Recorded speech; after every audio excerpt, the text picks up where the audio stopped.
حدیث بیان کرتی ہے کہ شہادت حسین مشہود بن نبی تھی، حضور موجود تھے، حضور حاضر تھے، سیاستہ کی حدیث بتا رہی ہے۔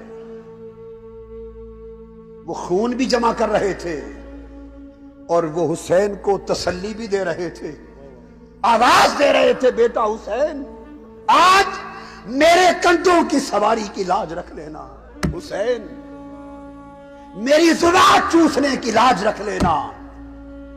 بابا علی فرما رہے تھے، حسین میرے خون کی لاج رکھ لینا۔ فاطمہ الزہرا فرما رہی تھی، حسین میرے دودھ کی لاج رکھ لینا،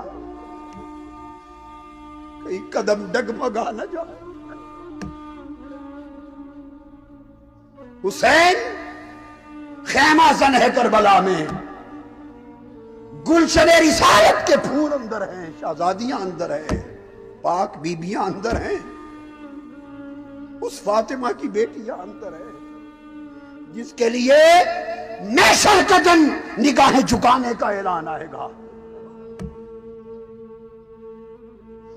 بدبخت یزیدیو، تم پہچان نہیں رہے کہ کن کی بیٹیاں ہیں۔ عاشورہ کی رات آ گئی ہے،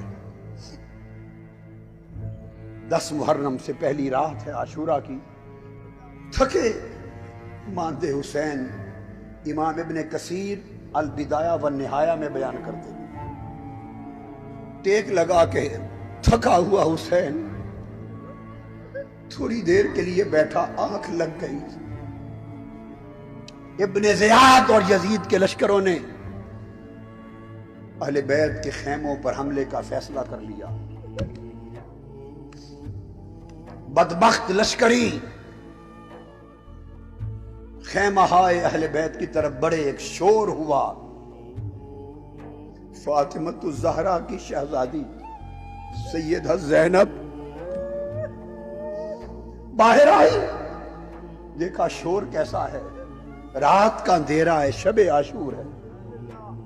دیکھا کہ یزیدی اور زیادی لشکر آ رہا ہے، دوڑ کر گئی، بھائی حسین اٹھ جائیے، دشمنوں نے حملے کی تیاری کر لی ہے۔ امام عالی مقام اٹھ کے فرماتے ہیں، بہن زینب ہم نے بھی تیاری کر لی ہے۔ پوچھتی ہیں، بھائی حسین آپ نے کون سی تیاری کر لی؟ فرمایا، بہن زینب ابھی نانا جان آئے تھے، آقا علیہ السلام آئے تھے، ابھی خواب میں آگ لگی اور فرما رہے تھے، بیٹا حسین ہم انتظار کر رہے ہیں تیرے استقبال کا۔ ادھر بھی تیاری ہو رہی ہے، استقبال کی تیاری ہو رہی ہے۔ حسین تلوار لے کر اٹھے، لشکر پیچھے چلا گیا۔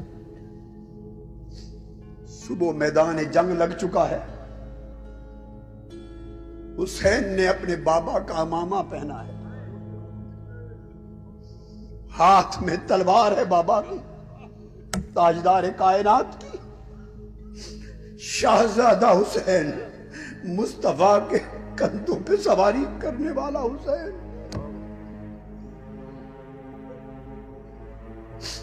کھڑا ہے، منصوبہ بندی سوچ رہا ہے۔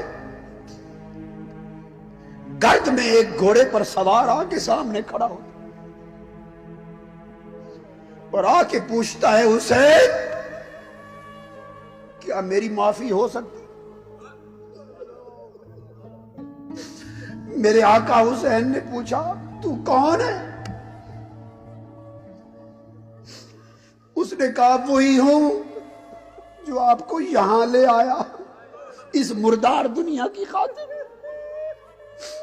وہی ہوں۔ کیا اب بھی میری معافی ہو سکتی؟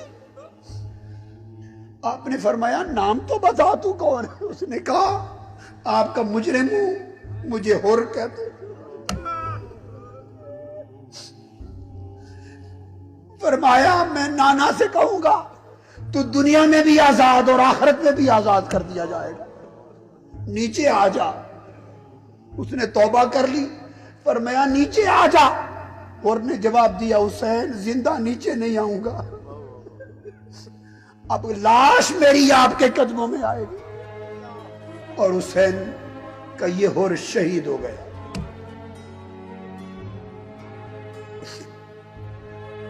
یکے بعد دیگرے شہزادے اہل بیت کے اقربا، پہلے اصحاب، خدام جاتے رہے، شہادتیں ہوتی رہی، ایک ایک کی لاشیں حسین اٹھاتے رہے، خیموں کے پاس بچھاتے رہے۔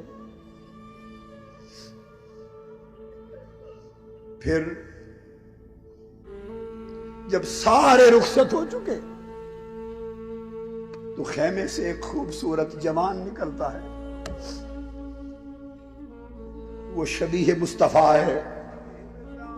حسن آدھی شبیہ مصطفیٰ تھے، حسین بھی آدھی شبیہ مصطفیٰ تھے۔ حسن سر سے سینے تک مصطفیٰ کی شبیہ تھے، حسین سینے سے قدموں تک مصطفیٰ کی شبیہ تھے۔ اور یہ ایک جوان نکلا ہے چاند کی طرح مکھڑا، یہ سر سے پاؤں تک مصطفیٰ کی شبیہ ہے۔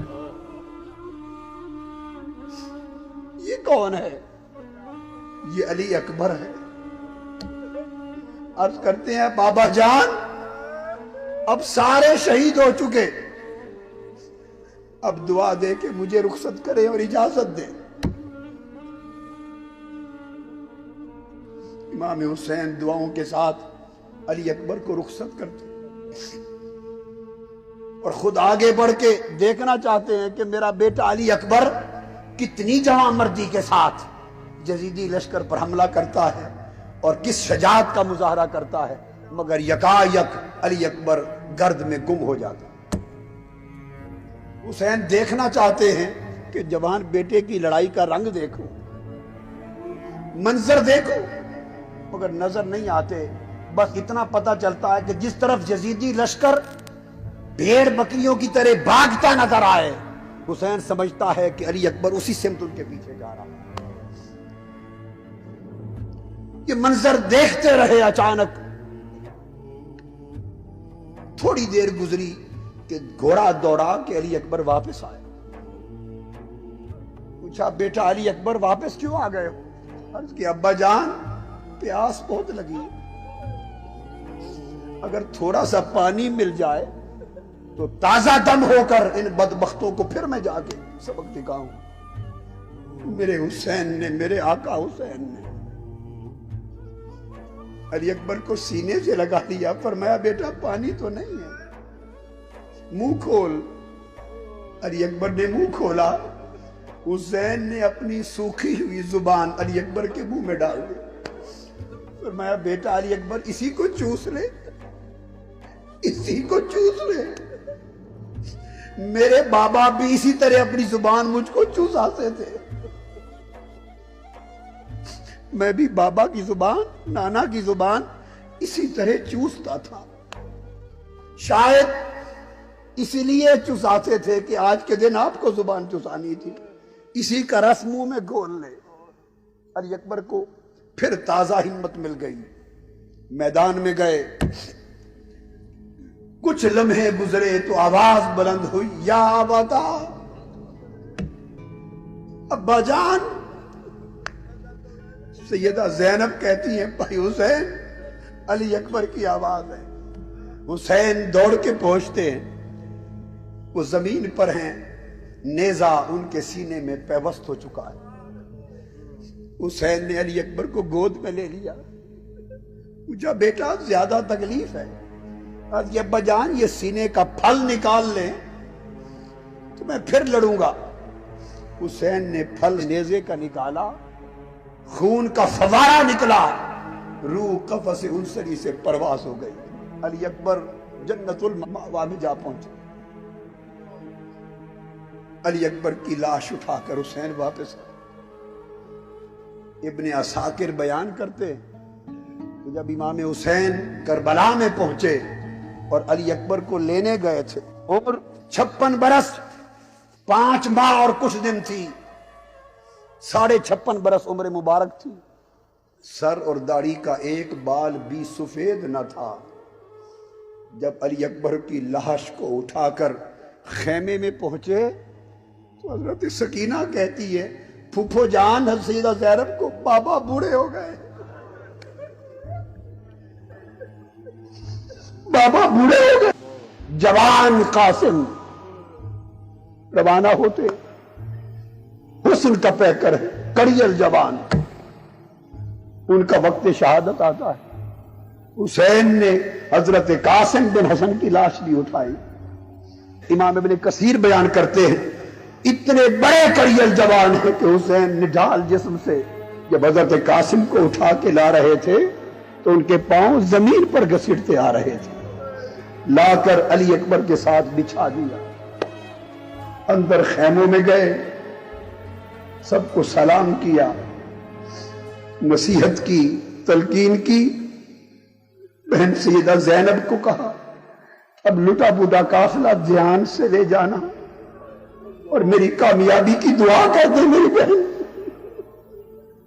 وہ باہر آئی، حسین گھوڑے پہ سوار ہو گئے۔ اب حسین کو رکاب میں پاؤں رکھوانے والا بھی کوئی نہیں بچا تھا۔ بہن سیدہ زینب نے رکاب میں پاؤں رکھوائے، دعائیں دی۔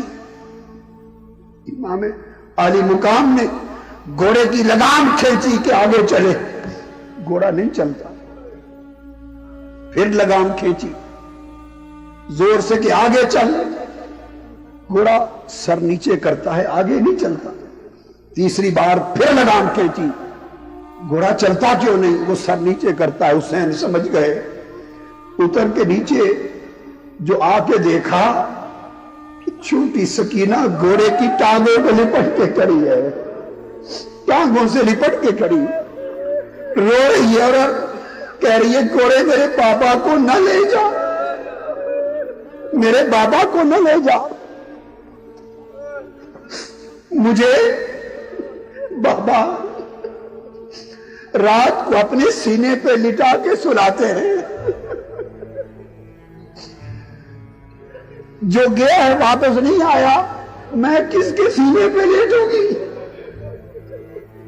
میں کس کے سینے پہ لیٹوں گی۔ حسین نے سیدہ سکینہ کو اٹھا لیا، فرمایا بیٹا بس جتنے دن سینے پہ لیٹنے تھے وہ بیت چکے ہیں، تجھے پھوپھو کے سپورٹ کرتا ہوں۔ سیدہ زینب کی گود میں رکھا، حسین روانہ ہو گئے، اور پھر وقت شہادت آیا، آواز آئی یا ایتھا النفس المطمئنہ ارجعی الی ربک راضیۃ مرضیہ۔ اے روح حسین تو کامیاب ہو گیا، تجھ پر بندگی کو فخر ہے، تجھ پر انسانیت کو فخر ہے، تجھ پر ولایت کو فخر ہے، تجھ پر بزرگی کو فخر ہے، تجھ پر فاطمہ کو فخر ہے، علی مرتضیٰ کو فخر ہے، محمد مصطفیٰ کو فخر ہے، اور تیری بندگی پر خود خدا کو فخر ہے۔